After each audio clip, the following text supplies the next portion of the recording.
শাপলার গণহত্যার মধ্য দিয়ে পরবর্তীতে এই অঞ্চলে দাড়ি টুপিওয়ালা মানুষদেরকে হত্যাযোগ্য করে তোলা হয়েছিল, তাদেরকে হত্যার বৈধতা উৎপাদন করা হয়েছিল এই শাপলা গণহত্যার মধ্য দিয়ে।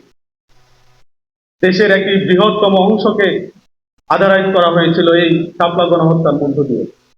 জাতি হিসাবে অত্যন্ত পরিতাপের বিষয়, ব্রিটিশ বিরোধী আন্দোলন থেকে শুরু করে ভাষা আন্দোলন, মুক্তিযুদ্ধ, 90-এর স্বৈরাচার বিরোধী আন্দোলন এবং জুলাই গণ অভ্যুত্থান, প্রত্যেকটি আন্দোলনে আলেম সমাজের ভূমিকা ছিল অনস্বীকার্য।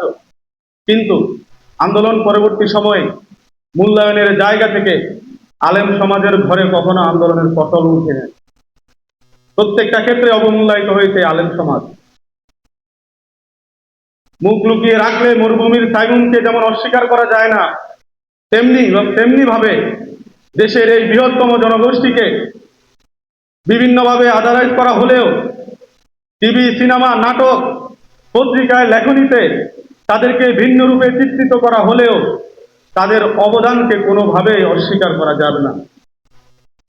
যে উপস্থিতি, আমরা দেখেছি সুপরিকল্পিতভাবে এই শাপলা গণহত্যা ঘটানো হয়েছিল।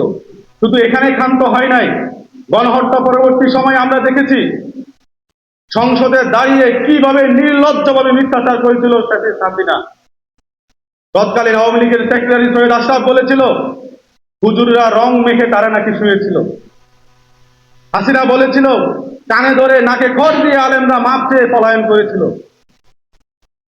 আমরা চাই না শাপলা গণহত্যার মতো এরকম গণহত্যা বারবার পুনরাবৃত্তি হোক। জুলাই অভ্যুত্থানের মধ্য দিয়ে আমরা যে বাংলাদেশের স্বপ্ন দেখেছি, আগামী দিনে সেই বাংলাদেশ প্রতিষ্ঠার জন্য প্রত্যেকটি সমাজের প্রত্যেকটি অংশের যথাযথ মূল্যায়ন এবং তাদের স্বীকৃতি আমাদেরকে নিশ্চিত করতে হবে।